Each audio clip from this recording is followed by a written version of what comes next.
ఇదన వాక్య ధ్యానం కొరకు ఎఫెసీలకు రాసిన పత్రిక 5వ అధ్యాయం 15వ వచనం నుండి చదువుకుందాం. 5వ అధ్యాయం 15వ వచనం. దినములు చెడ్డవి గనుక మీరు సమయమును పోనీయక సద్వినియోగము చేసుకొనుచు అజ్ఞానుల వలె కాక జ్ఞానుల వలె నడుచుకొనున్నట్లు జాగ్రత్తగా చూచుకొనుడి. హల్లెలూయా. మనం చదువుకున్న వచ్చిన భాగంలో అపోస్తలుడైన పౌలు ఎఫెసీ అనే ప్రాంతంలో ఉన్న సంఘానికి పత్రికను రాస్తూ ఈ హెచ్చరికలను ఇస్తూ ఉన్నాడు. ముఖ్యంగా ఆ సంఘానికి సమయాన్ని గురించినటువంటి హెచ్చరికలు వారికి ఇస్తూ ఉన్నాడు. దినములు చెడ్డవి గనుక సమయమును పోనీయక. ప్రతి మానవుని జీవితంలో మనం ఏం చేసినా చేయకపోయినా టైం అనేది వెళ్ళిపోతూనే ఉంటుంది. టైంని మనం ఆపలేం, సమయాన్ని పోకుండా మనం కాపాడలేం. కాకపోతే ఆ సమయము మన జీవితంలో వ్యర్థంగా పోకుండా మనం కాపాడుకోగలుగుతాం. ఎందుకనంటే భూమి మీద ప్రతి మానవునికి కూడా దేవుడు ఆయుష్కాలాన్ని ఎలాగైతే నియమించాడో ఆ ఆయుష్కాలముతో పాటు దేవుని కొరకు మనము చేయవలసిన వాటిని కూడా దేవుడు నియమించాడట. ఇంత టైం మనం బ్రతుకుతున్నాము అని అనుకున్నప్పుడు ఆ సమయం వరకల్లా మనము దేవుని కొరకు చేయవలసినటువంటి బాధ్యతలు ఏవైతే ఉంటాయో వాటిని కూడా మనము సంపూర్తి చేయాలనేది దేవుని ఆలోచన. అయితే మన జీవితంలో చాలా సమయము మనము దేవుణ్ణి తెలుసుకోక మునిపే గడిచిపోతుంది. రక్షణ లేకపోవడానికో లేకపోతే దేవుని గురించి తెలియకనో చాలా సమయము ఆయుష్ అప్పటికే మన జీవితంలో నుండి మనం కోల్పోతాం. ఇక మనకు మిగిలిన సమయము చాలా తక్కువ. ఆ మిగిలిన కొద్ది సమయంలోనే దేవుని యొక్క ఉద్దేశం అంతటిని మనం సంపూర్తి చేసి అపోస్తలుడైన పౌలు చెప్పినట్లు నా పరుగు నేను కడముట్టించి తిని నా విశ్వాసమును నేను కాపాడుకుంటుని అని మాట్లాడుతాడు. అంటే పౌలు జీవితంలో దేవునికి ఏ ప్రణాళిక అయితే ఉందో అది పౌలుకు తెలియచేయబడింది. దానిని నెరవేర్చుట కొరకు పౌలు రాత్రింబగళ్ళు ప్రయాసపడ్డాడట. దినమంతా ఇక దేవుని యొక్క చిత్తాన్ని నెరవేర్చుట కొరకు ఆయన జీవితం అంతటిని ఆయన ఖర్చు పెట్టాడు. అందుకే పౌలు ఆ సాక్ష్యాన్ని పలకగలిగాడు. నా సమయాన్ని నేను జాగ్రత్తగా వాడుకున్నాను కాబట్టి నా పరుగును నేను కడముట్టించాను. దేవుడు ఏదైతే నా గురించి ప్రణాళికను కలిగి ఉన్నాడో దానిని నేను సంపూర్తి చేయగలిగాను అని పౌలు సాక్ష్యాన్ని పలకగలిగాడు.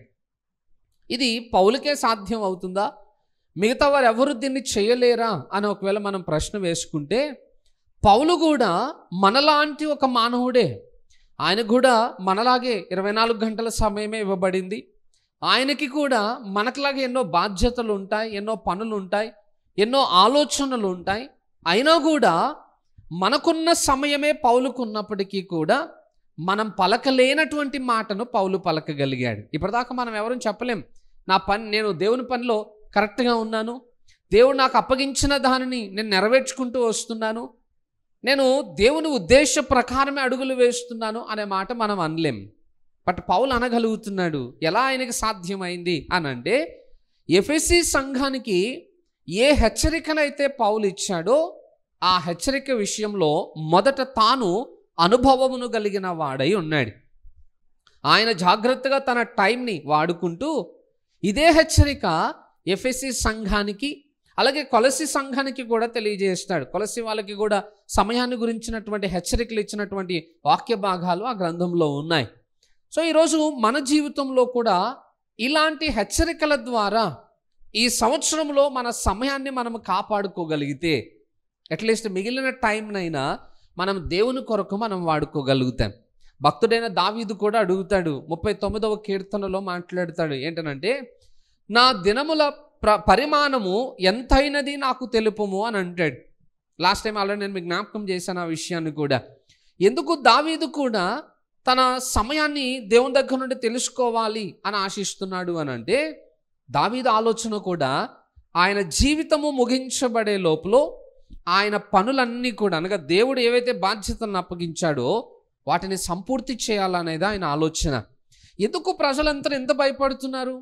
దేవుని చిత్తాన్ని నెరవేర్చాలని ఎందుకు ఆలోచన చేస్తున్నారు అని అంటే, ఒక విషయాన్ని మనం బాగా గుర్తుపెట్టుకోవాలి. ఏంటంటే, ఈ భూమి మీద మనము బ్రతికినంత కాలం మనం ఏదైతే ప్రయాసమును కలిగి ఉంటున్నామో ఆ ప్రయాసం వలన మనకొక ప్రతిఫలము దొరకాలి అనే ఆశను మనం కలిగి ఉంటే, ఏ పనైనా మీరు చేయండి, ఏ పని చేసినా దాని వలన మనకి ఏదైనా ఒక ప్రతిఫలం దొరకాలి. అలా దొరికే వాటికే మనం చేస్తాం. ఇప్పుడు ఎవరైనా గాలిని పట్టుకోవడానికి ట్రై చేస్తారా? గాలిని పట్టుకోవడానికి ఎవరైనా ట్రై చేస్తారా? ఎందుకనంటే అది యూజ్లెస్ థింగ్. అది దాని వలన మనకు వచ్చే ప్రతిఫలం ఏది లేదు. కాబట్టి అలాంటి వ్యర్థమైనటువంటి ఆలోచనలు కానీ పనులు కానీ మనం పెట్టుకోం. ఏవైతే మనకి ప్రతిఫలాన్ని తీసుకుని వస్తాయో వాటి మీదనే మనం దృష్టి పెడతాం. అవి చేయడానికి మాత్రమే మనం ఆలోచనను కలిగి ఉంటాం.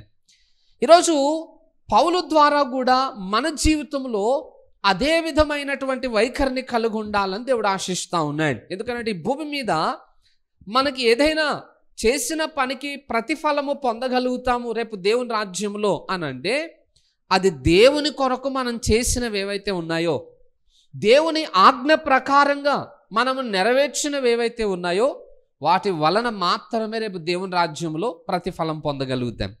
మరి ఇక్కడ ఉన్న టైంని మనం వాడుకోకుండా, దేవుని కొరకు మనం ఏది చేయకుండా రేపు దేవుని రాజ్యంలోనికి వెళ్ళిన తర్వాత ఏం బహుమానం పొందుకుంటాం? ఖాళీ చేతులతో నిలబడాల్సి వస్తుంది. అది మనకి చాలా అవమానాన్ని కలుగు చేస్తుంది, చాలా ఇన్సల్ట్గా అనిపిస్తుంది, చాలా ఇబ్బందికరంగా కూడా అనిపిస్తుంది. అలాంటి పరిస్థితి మనకు రాకుండా ఉండాలన్నా, రేపు దేవుని రాజ్యంలో శ్రేష్టమైనటువంటి ప్రతిఫలము కానీ బహుమానము కానీ మనం పొందుకోవాలనుకున్నా, మనం చేయాల్సినటువంటి ఆ పని ఈ భూమి మీద మనకి సమయం ఉండగానే దాన్ని చేయగలగాలట. కానీ బాధాకరమైన విషయం ఏంటంటే, మన జీవితంలో ఏది ప్రాముఖ్యమైనది అని మనం భావిస్తామో అదే మన జీవితంలో నిర్లక్ష్యంగా మారిపోతూ ఉంది. సో ఈ సంవత్సరము దేవుడు మనకి కృపతోటి అనుగ్రహించాడు. ఎందుకంటే మన ముందు ఎన్నో మరణాలు మనం చూస్తూ వచ్చాం.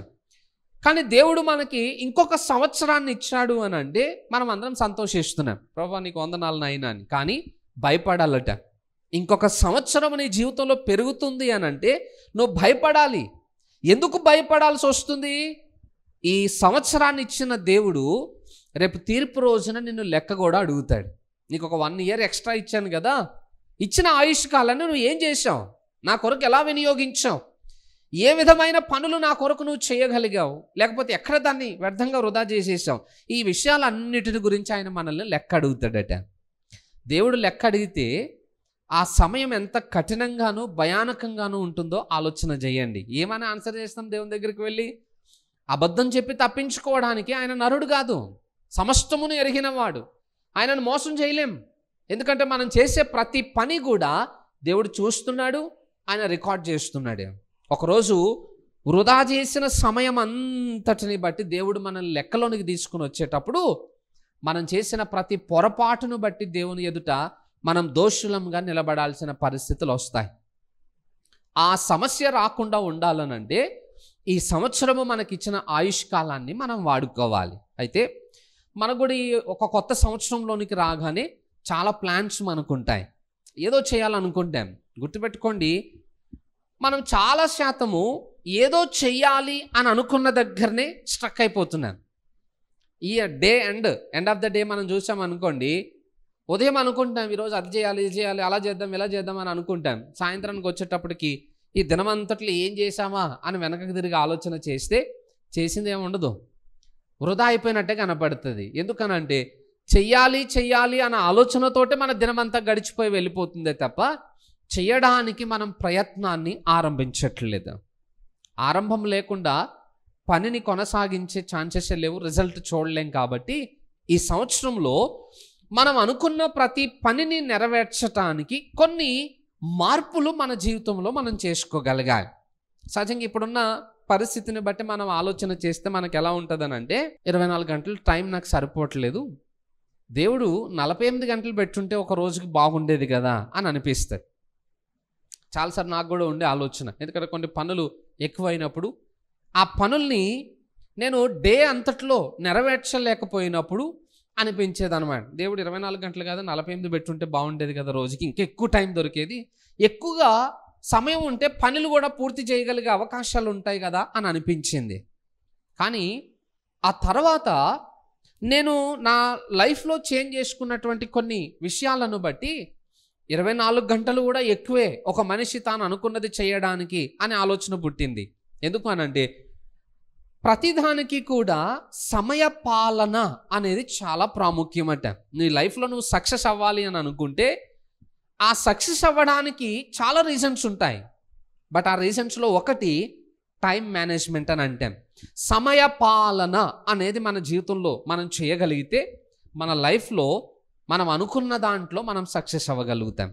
సహజంగా మనకి టైం సెన్స్ అనేది చాలా తక్కువ, పైగా మనకున్న అలవాటు ప్రకారంగా. అంటే ఎందుకో మన దగ్గర చాలా విషయాలలో లేట్గానే మనం రెస్పాండ్ అవుతాం.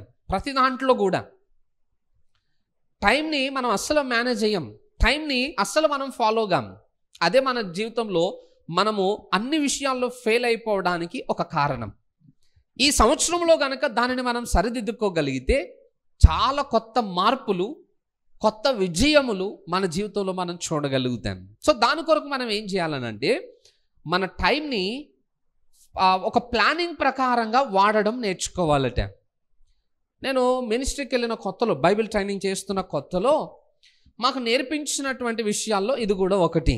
ఏంటా విషయం అనంటే ఉదయము నిద్ర లేచిన దగ్గర నుండి రాత్రి మరలా పడుకునేంత వరకు ఆ దినమంతట్లో ఏం చేయాలనుకుంటున్నామో ముందు రోజే ఒక ప్లానింగ్ రాసుకోవాలి. ఎన్ని గంటలు నిద్ర లేవాలనుకుంటున్నావు, ఏం పనులు చేయాలనుకుంటున్నావు, ఇవన్నీ కూడా ఒక లిస్ట్ అవుట్ చేసుకోవాలి. పైగా ప్రతి పని ఎంత సమయం చేస్తున్నామో కూడా ఒక లెక్క ఉండాలి. ఎందుకంటే మనకున్న అలవాటు ఏంటంటే కొన్ని అనవసరమైన వాటి దగ్గర కూడా టైం ఎక్కువగా స్పెండ్ చేసేస్తాం. ఇప్పుడు బ్రష్ చేస్తాం, మనం ఉదయం నిద్ర లేచిన తర్వాత బ్రష్ చేస్తాం కదా. సహజంగా ఎంతసేపు బ్రష్ చేయాలి? మెడికల్ టర్మ్స్ ప్రకారంగా జస్ట్ ఒక 2 నిమిషాలే మనం బ్రష్ చేయాలి. కానీ మనం 15 నిమిషాలు చేస్తాం. ఎందుకు 15 నిమిషాలు అని అంటే కొంచెం ఎక్కువసేపు తోమితే పళ్ళు కొంచెం ఎక్కువ మెరుస్తాయనే ఆలోచన ఉంటుంది మనకి. అందుకే తోమిన దగ్గరే తోమి అవి అరిగిపోతాయే తప్ప మన జీవితంలో వాటి వల్ల వచ్చే ప్రయోజనం ఏమి ఉండదు. డాక్టర్స్ చెప్పిన మాట 2 నిమిషాలే బ్రష్ చేయాలట. మనం ఎక్కువసేపు చేసేసినంత మాత్రాన పళ్ళేమి ట్యూబ్లైట్ లాగా మెరిసిపోవు.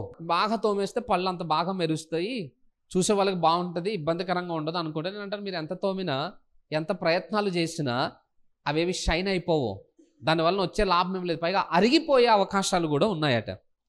కానీ అక్కడ చాలా టైం వేస్ట్ అయిపోతుంది. అంటే 15 నిమిషాలు మనం దానికి వేస్ట్గా పెడుతున్నామని అంటే అక్కడ ఎంత టైం మన జీవితంలో వేస్ట్ అయిపోయినట్లు? Almost 13 minutes. అట్లాగా ప్రతి దాంట్లో కూడా మనం చాలా టైంని వేస్ట్గా ఖర్చు పెట్టేస్తాం. ఒకవేళ డే అంతట్లో అలా వృధా చేస్తున్న సమయాన్ని కనుక ఒకవేళ మనం సేవ్ చేయగలిగితే ఒక మనిషి ఒక రోజుకి 4 గంటల సమయాన్ని సేవ్ చేసుకోగలుగుతాడట. 20 గంటల్లో 4 గంటల సమయమును మనం కాపాడుకోగలుగుతాం ఒకవేళ ప్రతిదీ ప్లాన్ ప్రకారం చేయగలిగితే. బాధాకరమైన విషయం ఏంటంటే మనకేం ప్లానింగ్స్ ఉండవు. గుర్తుపెట్టుకోండి, ప్లానింగ్ లేనివాడు టైంని పర్ఫెక్ట్గా యూజ్ చేయలేడు.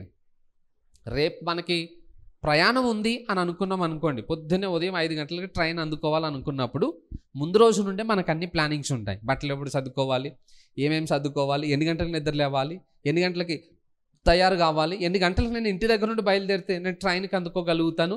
ఇవన్నీ ఒక ప్లానింగ్ ప్రకారం మనకు ఉంటాయి కాబట్టే ప్రతిదాన్ని పర్ఫెక్ట్గా చేసుకుంటూ వెళ్తాం. మనం ప్రయాణ సమయానికి ఆ వాహనం దగ్గర అందుబాటులో ఉంటాం. అదే ప్లానింగ్ లేదనుకోండి, ఎప్పుడు నిద్రలేస్తామో తెలియదు, ఎప్పుడు సర్దుకోవాలో అర్థం కాదు, మనం వెళ్ళేటప్పటికి ట్రైన్ వెళ్ళిపోతుంది, అక్కడ కూర్చొని మనం బాధపడాల్సి వస్తుంది. సో ప్లానింగ్ అనేది ప్రతి మనిషికి అవసరం, ప్రతి పనికి కూడా అవసరం. చాలా శాతం మనకి ఒక పర్ఫెక్ట్ ప్లానింగ్ అనేది లేకపోవడం వలననే సమయం అంతా మొదట వృధా అయిపోతుంది. లాస్ట్కి వచ్చేటప్పటికి పనులన్నీ ఎక్కువైపోయి సమయం తక్కువైపోయేటప్పటికి ఆ పనుల భారము చేత మనము ఒత్తిడికి గురవుతాం. ఎప్పుడైతే ఒత్తిడికి గురవుతామో విసిగిపోతాం. ఆ విసుగుదల వలన మనం చేయాల్సిన పనులు సరిగా చేయలేక దాంట్లో ఎన్నో లోపాలు ఏర్పడతాయి. కొన్నిసార్లు పనులు వదిలిపెట్టేస్తాం. జీవితమే విఫలమైన స్థితికి, ఓటమి స్థితికి వెళ్ళిపోతుందట. మీరు వరల్డ్ వైడ్గా సక్సెస్ అయినటువంటి వాళ్ళ దగ్గరికి వెళ్ళి మీరు అడగండి, సార్ మీరు సక్సెస్ అవ్వడానికి ఉన్న కారణాలలో ఏమైనా కొన్ని చెప్పండి అని అంటే మేము టైంని ఫాలో అవుతాం అనే రీజన్ కూడా వాళ్ళు చెప్తారు.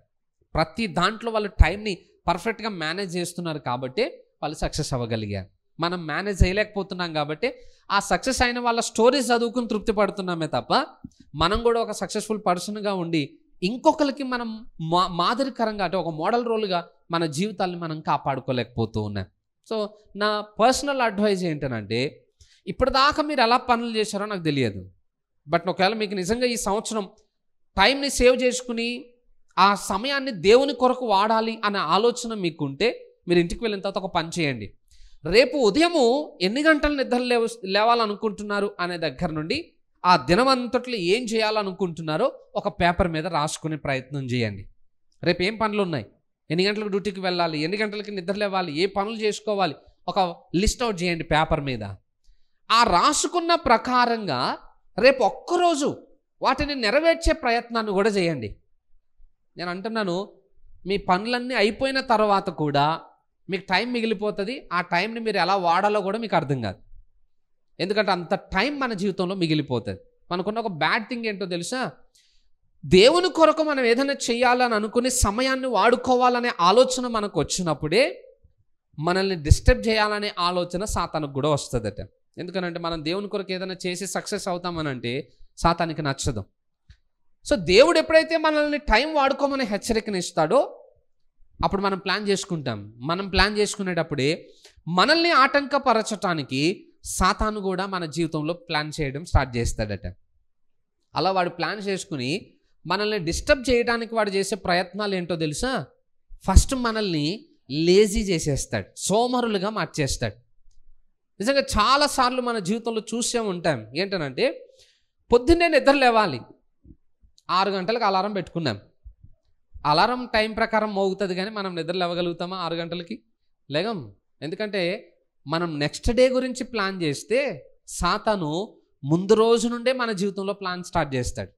మీరు నెక్స్ట్ డే మార్నింగ్ 6 o'clock లేవాలనుకుని ప్లాన్ చేసుకున్నారు, పొద్దున్న 6 గంటలు. ఇప్పుడు మీరు ఇంటికి వెళ్ళాక లిస్ట్ అవుట్ చేయండి, ఏమేమి చేయాలనుకుంటున్నారో అన్నీ రాసుకుని రేపు పొద్దున్న లేచి అవి స్టార్ట్ చేయాలని అనుకోండి. ఈ రాత్రి మిమ్మల్ని త్వరగా పడుకొని ఏడవాడు, ఏదో ఒక డిస్టర్బ్ చేస్తాడు, ఆలస్యంగా పడుకునే పరిస్థితులు తీసుకుని వస్తాడు. ఎప్పుడైతే నిద్రపోవడం ఆలస్యం అవుతుందో పొద్దున్న 6 గంటలకి నిద్ర లేచేటప్పుడే పోరాటంతో స్టార్ట్ అవుతుంది.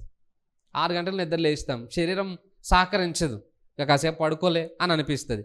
లోపల మనసు అంటది, ప్లాన్ రాసుకున్నావుగా, దాన్ని ఇంప్లిమెంట్ చేయాలి కదా, లేకు పొద్దునే తొందరగా లేకని లోపల మనస్సాక్షి మనల్ని గద్దిస్తూ ఉంటుంది. ఈ రెండింటి మధ్య పోరాటంలో అలారము ఎన్నిసార్లు చేంజ్ అయిపోతుందో. 6 గంటలకు అలారం పెట్టుకున్నాం, నిద్ర లేవలేదు, బాబా ఇంకొక 10 నిమిషాలు నాయన, ఏమో 10 నిమిషాలు అనుకున్న కాడికి ఏ టైంకి మళ్ళీ నిద్ర లేస్తానన్న భయానికి 6 గంటల అలారాన్ని 6:10కి మారుస్తాం. పోనీ 6:10కి పెట్టుకునేమన్నా నిద్రపోతామా మనం అని అంటే లోపల మనస్సాక్షి పడుకొనిస్తుందా? ఇంకేం పడుకుంటావు, లేగు టైం అవుతుంది కదా. లోపలేమో పోరాటం జరుగుతూ ఉంటుంది, పైనేమో శరీరం అలసిపోయేది 11 అంటుంది. ఈ యుద్ధంలో 6:10 నుండి మళ్ళీ అలారం 6:20కి, 6:20 నుండి 6:30కి వస్తుంది. ఈ లోపల ఎంత టైం వేస్ట్ అయిపోయినట్టు? ½ an hour వేస్ట్ అయిపోయింది. మళ్ళీ ½ an hour పోయిన దాన్ని రిటర్న్ తీసుకురాగలుగుతామా? ½ an hour నీ లైఫ్లో నువ్వు వేస్ట్ అయిపోయావంటే ఏదో ఒక పని డిస్టర్బ్ అయినట్లే కదా. ఆ డిస్టర్బ్ అయిన పనిని నువ్వు చేయడానికి ఇంకొక పనిని డిస్టర్బ్ చేయాల్సి వస్తుంది. ఆ రోజంతట్లో ఆ టైం గ్యాప్ అలానే కంటిన్యూ అవుతూ మనం చేసే పనుల మీద దాని ప్రభావం పడుతుంది. దానివలన చేయాలనుకున్నవి కొన్నిసార్లు చేయలేని నష్టాలు కూడా మన జీవితంలో జరుగుతూ ఉంటాయి. పొద్దున్న అక్కడే స్టార్ట్ అవుతుంది మన యుద్ధం. కొన్నిసార్లు ఎలా ఉంటుందనంటే బైబిల్ చదువుదాం అనుకుంటాం, మనం కూర్చున్న చోటకి కొంచెం దూరంలో బైబిల్ ఉందనుకోండి, కూర్చున్న దగ్గర నుండి లేచెళ్ళి బైబిల్ తెచ్చుకోవడానికి కొంచెం బద్ధకం అనిపిస్తుంది. మనకి ప్రాక్టికల్గా మాట్లాడుతున్నాను, బద్ధకం అనిపిస్తుంది. శరీరం అంటది ఒక 5 నిమిషాలు ఆగు, వెళ్ళి తెచ్చుకుందాం, బైబిల్ చదువుదాం. ఇప్పుడు బైబిల్ తెచ్చుకుని కూడా ఎక్కడ కూర్చుని చదువుకోవచ్చు, కానీ అక్కడ లేచి కదలడానికి శరీరం ఒప్పుకోదు. పర్లేదు ఒక 5 నిమిషాలు కూర్చో స్టార్ట్ చేద్దాంలే, బైబిల్ చదువుదాం. ఆ చదువుదాం అనుకుంటేనే గంట సేపు అయిపోద్ది. అవ్వలేదా మీకు ఎప్పుడు అలాగా? చాలాసార్లు అయింది నాకు. ఉన్న చోటనే ఉండిపోతాం, బైబిల్ మాత్రం చేతిలోకి రాదు. ఎంతసేపు పడుతుంది అక్కడ నుండి ఇక్కడికి బైబిల్ తెచ్చుకోవడానికి? 1 minute కూడా పట్టదు. కానీ ఆ 1 minute పనికి 1 hour మనం టైం వేస్ట్ చేసుకుంటాం. లెగుద్దాంలే, చేద్దాంలే, వెళ్దాంలే, చదువుదాంలే. కొన్నిసార్లు 6:35 కదా అయింది, 6:40కి స్టార్ట్ చేద్దాం. ఏంటో మరి ముహూర్తం 6:40కి, అది అర్థం కాదు అన్న. టైం రౌండ్ ఫిగర్ టైం అన్న, అంతే. ఇలా ఎన్నోసార్లు మన టైంని వేస్ట్ చేసేసుకున్న సందర్భాలు కూడా ఉన్నాయి. చిన్న చిన్న నిర్లక్ష్యాలే, చిన్న చిన్న వాటిలో మన సోమరితనము దేవుని కొరకు మనం చేయవలసిన వాటిని చేయకుండా నిర్లక్ష్యం చేపి సాతాను కూడా అదే ప్రభావాన్ని మన మీద చూపిస్తాడు. ఎందుకంటే మనం బైబిల్ చదివితే భక్తిపరులం అవుతాం, జ్ఞానం పెరుగుతుంది, భక్తి పెరుగుతుంది, దైవికమైన విషయాలు నేర్చుకుంటాం, వాడి తంత్రములేంటో మనం తెలుసుకుంటాం. సాతానుకి అది నచ్చదు. అందుకేం చేస్తాడు, నిన్ను బైబిల్కి దూరంగా ఉండిపోయేటట్టుగా చేస్తాడు. ఎప్పుడైతే టైం నువ్వు అనుకున్న టైంలో బైబిల్ చదవలేదో, నీ టైం తరిగిపోతూ వచ్చేటప్పటికి మనకేమనిపిస్తుంది అంటే బైబిల్ని తర్వాత చదువుకుందాంలే, ఎందుకంటే ఇంకొక పని ఉంది కదా అర్జెంట్, ఇప్పుడు ఫస్ట్ ఆ పని చేసుకుని వచ్చాక బైబిల్ చదువుదాం. ఇలా ఎన్నోసార్లు అనుకున్న టైంకి మనం చేయాల్సిన పని చేయకపోవడం వలన ఆ రోజంతట్లో ఆ పని చేయడానికి టైమే దొరకని పరిస్థితులు కూడా చాలా ఉండుంటాయి. ఎందుకు జరిగింది నష్టం? మనం ప్లాన్ ప్రకారంగా ప్రతిదాన్ని ఫాలో కాకపోవడం మన జీవితంలో జరిగే నష్టం. మనం అనుకుంటాం టైమే కదా పోయింది అని. గుర్తుపెట్టుకోండి, మన జీవితంలో పోగొట్టుకున్న దానిని తిరిగి తెచ్చుకోలేనిది ఏదైనా ఉంది అని అంటే అది టైం ఒక్కటే. డబ్బు పోతే తెచ్చుకుంటాం, ఆరోగ్యం పోయినా మళ్ళీ ఏదైనా మెడిసిన్స్ వేసుకుని ఏదో ఒకలాగా రికవరీ చేసుకుంటాం. బట్ టైంని పోగొట్టుకుంటే తిరిగి తెచ్చుకునేటువంటి ఛాన్సెస్ మన జీవితంలో లేవు. మరి ఒకసారి పోగొట్టుకుంటే తిరిగి సంపాదించుకోలేము అనే దానిని ఎంత జాగ్రత్తగా కాపాడుకోవాలో ఆలోచన చేయండి. అందుకంటే ఆ వచనంలో జాగ్రత్తగా చూచుకొనవలెను. ఎందుకు అంత జాగ్రత్త? అది పోతే తిరిగి రాదు. పైగా మనల్ని ఆ పోయిన సమయాన్ని బట్టి తీర్పులోనికి దేవుడు తీసుకుని వెళ్తాడు. కాబట్టి ఆ సమస్య రాకుండా ఉండాలి అని అంటే ప్రతి విశ్వాసి కూడా టైంని ఎక్కడెక్కడ వేస్ట్ అయిపోతుందో జాగ్రత్తగా గమనించే ప్రయత్నాలు చేయాలి. అందుకే ఒక కొటేషన్ ఉంటుంది, కల్కకం ఆజ్ కరో ఆజ్కకం అభికరో అని అంటాడు. రేపటి పనిని ఈరోజే చేయండి, ఈరోజు పని ఇప్పుడే చేయండి అని ఒక కొటేషన్ ఉంటుంది. అంటే అర్థం ఏంటి? ఒక పని చేయాలి అన్న ఆలోచన రాగానే స్పాట్లో దాన్ని స్టార్ట్ చేయండి, వాయిదాలు వేయకండి, పోస్ట్పోన్ చేయకండి, ఇంకాసేపు అని నిర్లక్ష్యం చేయకండి. ఆ పని మంచిదైనప్పుడు, అది నీకు మేలు కలుగు చేసేదైనప్పుడు వెంటనే చేయడానికి స్టార్ట్ చేయండి. శరీరం ఒప్పుకోదు, అయినా సరే దాన్ని లోబరుచుకుని అయినా వెళ్ళి మనం పని చేయకపోతే మనం ఎప్పటికీ కూడా విజయవంతమైన స్థాయికి మన భక్తిని మనము నడిపించలేము అనే విషయాన్ని మనం బాగా గుర్తుపెట్టుకోవాలి. ఇక రెండవ విషయం ఏంటనంటే, మీరు అనుకున్న పనిని గనక ఒకవేళ కొనసాగించాలి అని అంటే అనవసరమైన వాటిని మన జీవితంలో నుండి దూరంగా పెట్టడం కూడా నేర్చుకోవాలి. కొన్నిసార్లు మనకి ఎలా ఉంటుందంటే, ప్లాన్ వేసుకుంటాం, పొద్దున్న 8 గంటలు లెగుద్దాం, ఇంతసేపు ప్రార్థన, ఇంతసేపు బైబిల్, ఇంతసేపు ఇంట్లో పనులు, అది అయిపోయిన తర్వాత ఉద్యోగము, ఇలా అన్ని ప్లాన్లు వేసుకుంటాం. ఆ ప్లాన్లు వేసిన దాన్ని గోడకు అంటిస్తాం. అది ఆ గోడకే ఉంటుంది, మనం ఇక్కడే ఉంటాం. కానీ ఆ రోజంతట్లో మన జీవితంలో ఆ ప్లానింగ్కి మనం చేసిన పనులకి సంబంధాలే ఉండవు. అనవసరమైనవి మన జీవితంలోనికి ప్రవేశించటం వలన ఏదైతే మనం ప్రణాళిక వేసుకున్నామో అది మనం చేయలేం. అలా జరగడానికి నష్టం ఏంటి? ఆ కారణం ఏంటి? సాతాను ఇంకొక మార్గంలో మనల్ని డిస్టర్బ్ చేయడానికి ప్రయత్నం. అందరినీ సోమరులను చేయడు. కొన్నిసార్లు కొంతమంది యాక్టివ్గా ఉండే వాళ్ళు ఉంటారు. అయితే యాక్టివ్గా ఉండే వారి విషయంలో ఇంకొక ప్లాన్ ఉంటుంది వాడికి. ఏంటనంటే వాళ్ళని డైవర్ట్ చేయడం స్టార్ట్ చేస్తాడన్నమాట. అనుకున్న పనులు చేయకుండా అనవసరమైన పనుల జోలికి వెళ్ళేటట్టుగా చేస్తాడు. జాగ్రత్త, మీ టైం ఎక్కడ వేస్ట్ అవుతుందో, అసలు దినమంతట్లో మన జీవితంలో టైం ఎక్కడ వేస్ట్ అవుతుందో వాటిని మనం గుర్తుపట్టాలి.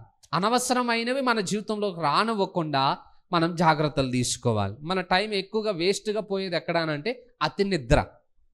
ఒక మనిషి ఆరోగ్యంగా ఉండడానికి 7 గంటల నిద్ర చాలు. కానీ కొన్నిసార్లు మనం 10 గంటలు కూడా పడుకుంటాం. అనవసరమైన ఎక్స్ట్రా స్లీపింగ్ అన్నమాట. అది సోమరితనానికి సూచన. మనల్ని ఇంకా సోమరులు చేస్తుంది తప్ప దానివల్ల ఉపయోగం ఏమి ఉండదు. కానీ అతి నిద్ర కూడా చాలా సమయం మన జీవితంలో వేస్ట్ చేసేస్తుంది. రెండవది ఏంటనంటే అతిగా మాట్లాడడం.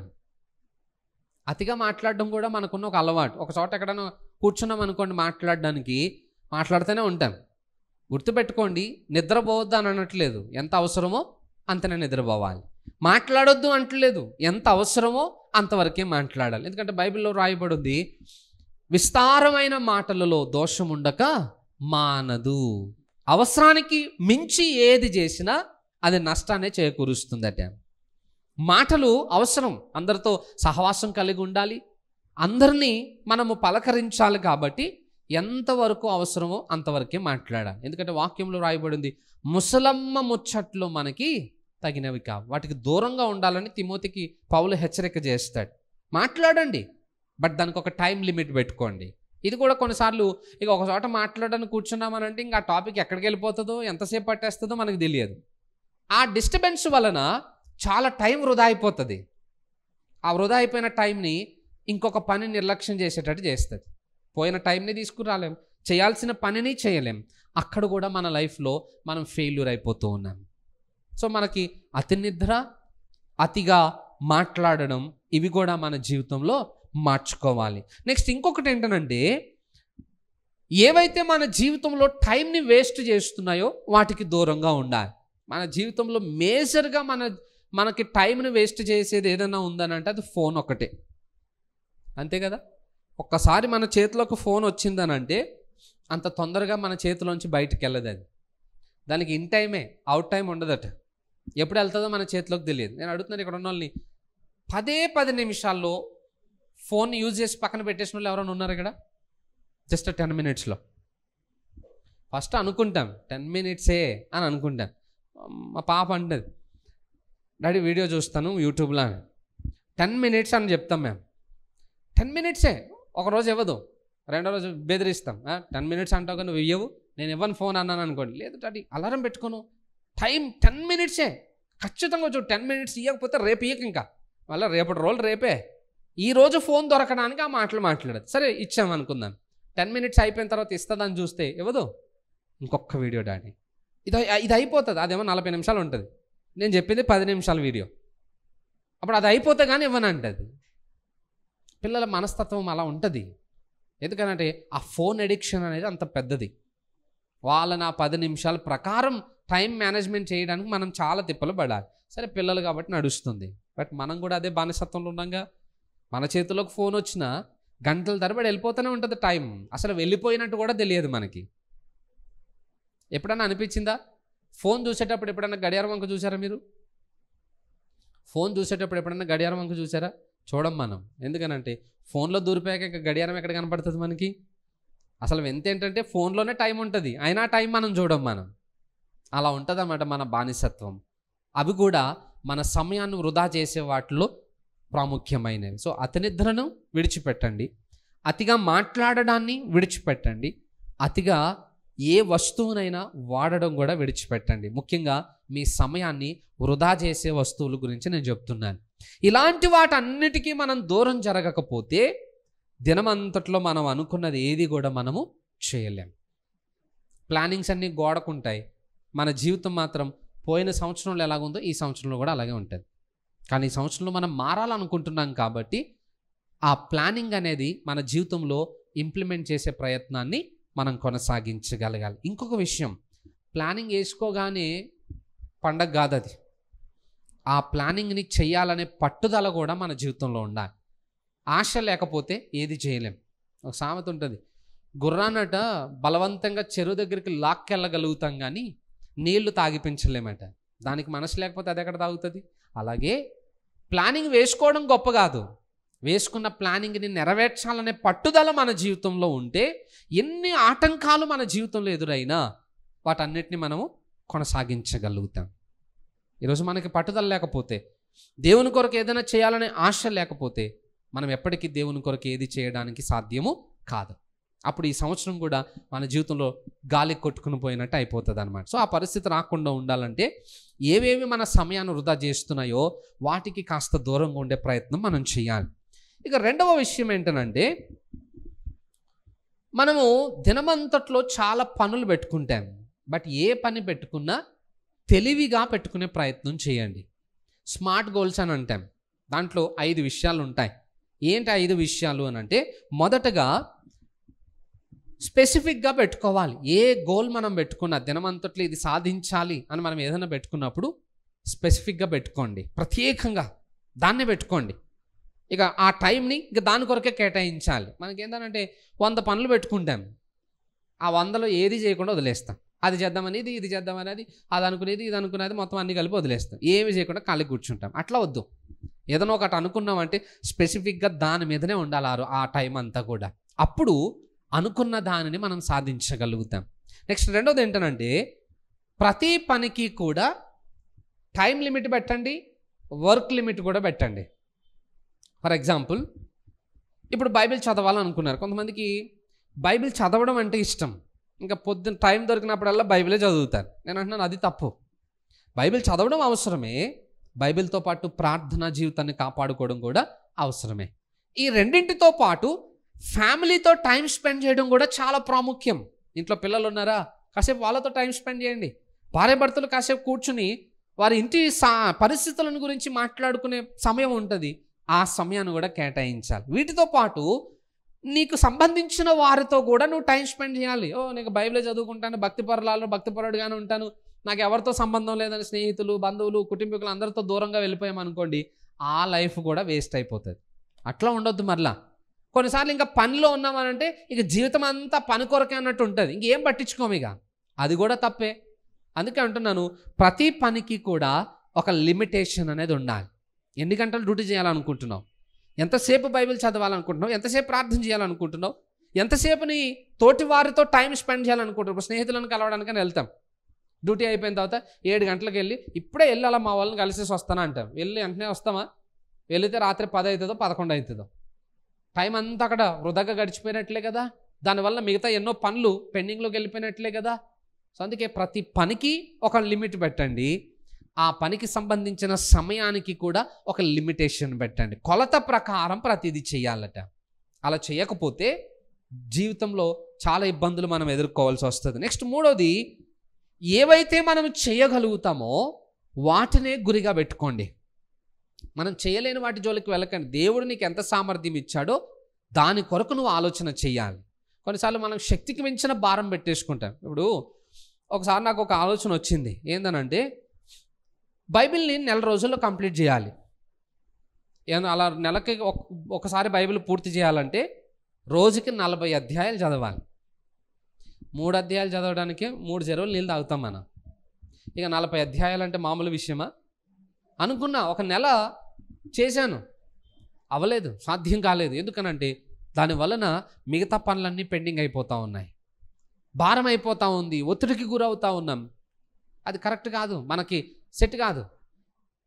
అందుకే వెంటనే ఆ ఆలోచనని మార్చుకున్నాను. అది అనిపించింది, ఇది నా శక్తికి మించినటువంటి భారం పెట్టేసుకున్నాను నేను. అంత అవసరం లేదు మనకి. 12 సార్లు బైబిల్ చదివేసినంత మాత్రాన పండితులం అయిపోము. చదివేదాన్ని అర్థం చేసుకుంటే కదా జ్ఞానం పెరిగేది. చదువుకుంటూ వెళ్ళిపోతే, ఏదో పుస్తకం చదివినట్టు చదువుకుంటూ వెళ్ళిపోతే ఉపయోగం ఏముంది? సో అలాంటి పరిస్థితి రాకుండా ఉండాలనంటే మనం ఎంతవరకు చేయగలుగుతామో అంతవరకే మనం గురి పెట్టుకోవాలి. ఇక 4వ విషయం ఏంటనంటే, ఏదైతే గురి పెట్టుకున్నామో దానికి సంబంధించినటువంటి పనులను మనం ఏర్పాటు చేసుకోవాలి. మన ప్లానింగ్ ఒకటి ఉంటే పని ఇంకొకటి ఉంటుంది. ఉపయోగం ఏముంది? అఫ్కోర్స్ కొన్నిసార్లు మనం అనుకోని సంఘటనలు మన జీవితంలోనికి ప్రవేశిస్తాయి, ఎమర్జెన్సీగా అవి చేయాల్సి వస్తుంది, అప్పుడు తప్పదు. కానీ ప్రతిరోజు అదే లోపం మన జీవితంలో జరిగితే జీవితంలో అనుకున్నది ఎప్పటికీ మనము నెరవేర్చలేం. లాస్ట్ వన్ ఏంటనంటే, ప్రతి పనిని సమయానుకూలంగా చేయడం నేర్చుకోండి. ఏది ఎప్పుడు చేయాలో అప్పుడే నేర్చుకోండి, అప్పుడు చేయడం బెటర్ మనకి. ఇప్పుడు ఉదయం 6 గంటలు నిద్రలేసి 12 గంటలకు బ్రష్ చేసామనుకోండి, ఇది టైంని వాటి టైం ప్రకారం చేసినట్ట, సమయానుకూలంగా చేసినట్లా కాదు. పొద్దున్న చేయాల్సినవి పొద్దునవే చేయాలా, మధ్యాహ్నం చేయాల్సినవి మధ్యాహ్నం చేయాలా, రాత్రి పడుకోక మునుపు మనం చేయాల్సిన పనులు ఏముంటాయో అవి అప్పుడు పూర్తి చేయాలి. కొంతమందికి మధ్యాహ్నం 3 గంటలకు అన్నం తినడం అలవాటు. ఏమైందనంటే 1 గంట కూడా టైం ఉంటుంది, కానీ తినరు. తిందాంలే 3 గంటలు తింటారు. ఏం ఉపయోగం దానివల్ల? కొన్నిసార్లు నిద్రపోవడం, రాత్రి ఇప్పుడు 12 గంటలకు నిద్రపోతాం. కొన్ని ఏదో బిజీ ఉందో, అవకాశాలు లేవంటే పర్లేదు, రాత్రంతా ఖాళీగా ఉన్నాను, 10 గంటలు కూడా పడుకోవచ్చు, కానీ పడుకోము. 12 గంటల దాకా టైం వేస్ట్ చేసుకుంటూ నేను అంటున్నాను, ప్రతిదీ టైం ప్రకారం చేయండి. ఈవెన్ మీ పనులు కూడా. కొన్నిసార్లు మనకున్న ఒక చెడ్డ అలవాటు ఏంటనంటే, రాత్రి అందరూ పడుకున్నాక ఇంట్లో పనులు స్టార్ట్ చేస్తారు స్త్రీలు. అప్పుడు గడగడ సౌండ్లు, మొత్తం గిన్నెలు పగలగొట్ట, అవి పగలగొట్ట, ఈ పగలగొట్ట, మీరు పడుకోరు, ఇంకొకరిని పడుకోనియరు. పైగా మన ఆ దిల్లులు, ప్రతి రూము ఇంకొక రూమ్కి అటాచ్ అయి ఉంటుంది. ఇప్పుడు మనం పడుకోకుండా ఇంట్లో పనులు చేసుకుంటే ఆ సౌండ్ పక్కింట్లోకి వస్తుంది రాదా? వచ్చేటప్పుడు వాళ్ళైనా తిట్టుకుంటారా లేదా? ప్రతిదానికి ఒక టైం ఉంటుంది. ఇప్పుడు నాకు అప్పుడే ఆలోచన వచ్చిందని 12 గంటలకు మిక్సీ ఆన్ చేసి అప్పుడు మిక్సీ పని చేశాను అనుకోండి, ఎట్లా ఉంటుంది చుట్టుపక్కల వాళ్ళందరికీ? పిచ్చతిట్లు తిట్టుకుంటారు మనల్ని, వీడికి ఇప్పుడే జ్ఞాపకం వచ్చింది అర్ధరాత్రి అని చెప్పి. ఎందుకంటే అది ఆ టైంకి ఆ పని సూటి కాదు. ఇలా ప్రతిదాన్ని సమయానుకూలంగా చేయడం నేర్చుకోవాలి. ఏది ఎప్పుడు చేయాలి, ఎప్పుడు మనం విశ్రాంతి తీసుకోవాలి, ఏ పనులు ఎప్పుడైతే ఇతరులకి అభ్యంతరకరంగానూ ఆటంకకరంగానూ ఉంటాయి అని ప్రతి దాన్ని సమయానుకూలంగా మనం చేయగలిగితే అవి మనకి క్షేమమాట. ఎందుకంటే మన జీవితంలో నిద్ర, ఆహారము మన ఆరోగ్యానికి మూలం. చాలామంది వాటిని నెగ్లెక్ట్ చేయడం వల్ల కూడా ఆరోగ్యాలు పాడవుతున్నాయి తెలుసా? నైట్ ఎప్పుడో లేట్గా పడుకుంటాం, బట్ పొద్దున ఖచ్చితంగా ఎర్లీగా లేవాల్సి వస్తుంది ఆ దినచర్య అంతటి కొరకు. మరి అలా లేవాల్సి వచ్చినప్పుడు నిద్ర సరిపోతే ఆ రోజంతా నిద్ర లేమి వలన ఇబ్బందులకి గురికామా, అనారోగ్యాలకి గురికామా? అంటే చేతులారా ఆరోగ్యాన్ని పాడు చేసుకుంటుంది ఎవరు? మనమే. టైంని కనుక మీరు ఫాలో అవుతే అన్ని విషయాలలో మీరు క్షేమంగా ఉండగలుగుతారు. సో అందుకే అంటున్నాను, స్మార్ట్ గోల్స్ పెట్టుకోండి, అప్పుడే మన లైఫ్లో మనం సక్సెస్ అవ్వగలుగుతాం. లాస్ట్కి ఇంకొక విషయం చెప్పి నేను ముగిస్తాను. టైంని సేవ్ చేసుకోవాలంటే జ్ఞానం కూడా చాలా ఇంపార్టెంట్ అంట. ఎందుకంటే పనులు అందరికీ ఉంటాయి, బట్ ఏ పని ఎప్పుడు చేయాలో తెలియకపోతే నష్టపోతాం.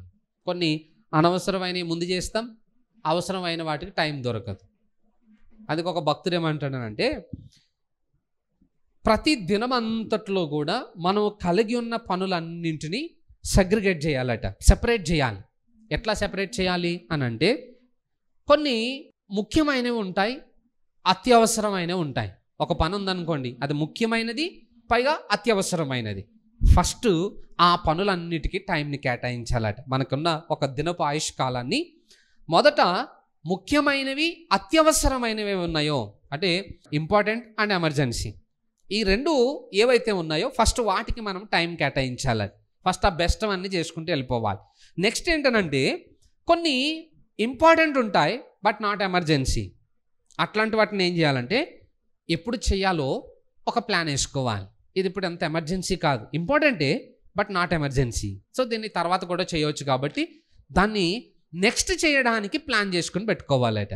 నెక్స్ట్ మూడోది ఏంటనంటే, అతి ఇంపార్టెంటే బట్ ముఖ్యం కాదు, దాన్ని ఇంకొకరికి డెడికేట్ చేయాలి. అంటే ఈ పని ఇంపార్టెంటే బట్ నేను వెళ్ళకపోయినా అది నడుస్తుంది అని అనుకున్నప్పుడు ఆ పనులను వేరే వాళ్ళకి డెడికేట్ చేయండి. వాళ్ళు చేసిన పనులు అయిపోతాయి కాబట్టి. ఫోర్త్ వన్ ఏంటనంటే, ఇంపార్టెంట్ కాదు, ఎమర్జెన్సీ కాదు, అట్లాంటి వాటిని పక్కన పెట్టుకోండి. నెక్స్ట్ ఎప్పుడైనా మనం టైం దొరికినప్పుడు వాటిని నెరవేర్చుకునే అవకాశాలు దొరుకుతాయి. ఇట్లా దినమంతట్లో పనులను కనుక మనం డివైడ్ చేసుకుని చేయగలిగితేనట ఆ దినములో ఏ పని కూడా పెండింగ్లో ఉండదు. ఆలోచన చేయండి, ఉదయం అనుకున్నవన్నీ సాయంత్రానికి మనం నెరవేర్చగలిగితే ఎన్ని కార్యక్రమాలు మనం కొనసాగించగలుగుతాం, ఎన్ని పనులు మనం సాధించగలుగుతాం, లైఫ్లో ఎంత సక్సెస్ అవుతామో ఆలోచన చేయండి. మనకు అది లేదు, అందుకే అన్ని విషయాల్లో ఫెయిల్ అయిపోతున్నాం. అట్లీస్ట్ ఈ సంవత్సరం అయినా ఈ ప్లాన్ ప్రకారంగా మీరు అడుగులు వేయగలిగితే ఇంతవరకు మీరు చేయని ఎన్నో పనులు మీరు చేయగలుగుతారు. ఇంతవరకు చూడని సక్సెస్ని మీ జీవితంలో మీరు చూడగలుగుతారు. ఇది సింపుల్ విషయాలుగానే అనిపించవచ్చు, బట్ మన జీవితంలో చాలా నెగ్లెక్ట్ చేస్తున్నాం, చాలా నష్టపోతున్నాం కూడా. ఈ సంవత్సరం అలా నష్టపోకూడదన్న ఆలోచన చేత ఈ విషయాలు నేను మీకు జ్ఞాపకం చేస్తున్నాను. హల్లెలూయా. ఎందుకంటే జ్ఞానవంతుడట సమయాన్ని సద్వినియోగం చేసుకుంటాడట, జ్ఞానం లేనివాడు సమయాన్ని వృధా చేసుకుంటాడు. అందుకే బైబిల్లో రాయబడి ఉంది, మీరు సమయమును పోనీయక సద్వినియోగం చేసుకొనుచు అజ్ఞానుల వలె కాక జ్ఞానుల వలె జాగ్రత్తగా నడుచుకోండి అని అంటాడు. ఎందుకంటే జ్ఞానవంతుడు టైంను వాడుకుంటాడు, అజ్ఞానం కలిగిన వాడు టైంను పోగొట్టుకుంటాడు. ఈరోజు మనం సమయాన్ని అలా పోగొట్టుకోకుండా జాగ్రత్త పడాలి. అయితే కొన్నిసార్లు మన టైం వేస్ట్ అయిపోయే సందర్భాలు, మన ప్రయాణాల్లో ఎక్కువగా టైం వేస్ట్ అవుతుంది. ప్రయాణాలు చేస్తున్నప్పుడు ఏం చేయగలుగుతాం మనం? అయ్యో ఇంక నా టైం వేస్ట్ అయిపోయింది అనుకుంటా. నేను అంటాను, దాన్ని కూడా మీరు వాడుకోవచ్చు. ఏదన్నా మీకు ఫోన్స్ ఉంటాయి కదా, ఇప్పుడు అందరికీ ఆండ్రాయిడ్ ఫోన్స్ వచ్చేసాయి కదా. చక్కగా మనం ప్రయాణం చేస్తున్నప్పుడు 2 హెడ్ ఫోన్స్ పెట్టుకుని ఏదైనా ఒక వాక్యాన్ని పెట్టుకుని వాక్యం వింటే ఆ టైం కూడా మనం వాడుకున్నట్టేగా. లేదా కొన్ని పాటలు వినుకుంటూ దేవుని స్తుతిస్తే అది కూడా మనకు ఉపయోగకరమైన సమయమేగా. పనులు చేస్తూ ఉంటాం, ఉదయం ఇంట్లో పనులు చేసుకుంటూ ఉంటాం. నేను అంటాను, ఒక వాక్యం ఆన్ చేసి పెట్టుకోండి ఫోన్లో, మీ పనులు మీరు చేసుకోండి. అటు వాక్యం వినపడుతుంది, మీ పనులు కూడా జరుగుతూ ఉంటాయిగా. దానివల్ల కూడా మీకు టైంని సేవ్ చేసుకున్న వారు అవుతారుగా. ఇలా ఎన్నో విధాలుగా డబల్ టైం, అంటే ఒకే సమయంలో 2 పనులు మనం చేసే అవకాశాలు కూడా ఉన్నాయి. అట్లా మీరు ట్రై చేసి చూడండి. చాలా వరకు మీ జీవితంలో మార్పులు కలుగుతాయి. మీ భక్తి పెరుగుతుంది, మీ యొక్క రెస్ట్ టైం పెరుగుతుంది, మీరు అనుకున్న వాటన్నిటిని కూడా మీరు కంప్లీట్ చేయగలుగుతారు. ఆ లైఫ్ అనేది ఇతరులకు మాదిరికరంగా ఉంటుంది. సో ఆ స్థాయికి మనం రావాలని ఆశిస్తూ మరి కొద్ది మాటలను ముగిస్తున్నాను. అందరం కూడా తల్ల వంచి కళ్ళు మూసుకుందాం. పరిశుద్ధుడా, సర్వాధికారి, నమ్మకమైన వాడా, నీ నామమును కొందనాలనైనా ప్రభా, ఈ దినమున సమయమును ఎలాగో కాపాడుకోవాలో నీ వాక్యము ద్వారా మాతో మాట్లాడమని మేము నమ్ముతున్నాం. నిజంగానేనైనా అనవసరమైన వాటికి ప్రాముఖ్యతనివ్వడం, లేదా ఉన్న వాటికి అతిగా సమయాన్ని వెచ్చించటం, ఇవన్నీ కూడా మా జీవితంలో చాలా సమయాన్ని వృధా చేసేస్తున్నాయి. ఇక మీదట అలా కాకుండా ప్రతిదీ కూడా ఒక ప్రణాళిక ప్రకారంగా మేము చేసుకుంటూ వెళ్తూ మా జీవితాల్ని సమయానుకూలంగా నడిపించుకునే కృప మాకు దయచేయండి. దేవా, మీ కొరకు ఎన్నో చేయాలని ఆశిస్తున్నాం, కానీ సమయము వ్యర్థంగా పోవడం వలన అనుకున్నది ఏది కూడా నీ కొరకు చేయలేకపోతూ ఉన్నాం. ఇక మీదట అలా జరగొద్దు నాయనా. ఈ సంవత్సరంలో మీ కొరకు మేము ఇంకా ఎక్కువగా పనులు చేయాలి, మరింతగా మేము నీ కొరకు శ్రమపడాలి, నీ పరిచర్యలో మేము కొనసాగాలి. అట్టి యోగ్యతను మాకు దయచేయండి ప్రభా. విన్న మాటలు మాలో ఫలింప చేయండి. వాక్యానుసారమైన నడిపింపును మాలో దయచేయండి. వాక్యాన్ని బట్టి మా జీవితాలను కట్టుకునే జ్ఞానమును అనుగ్రహించమని యేసు నామములో ప్రార్థిస్తున్నాము తండ్రి. ఆమెన్.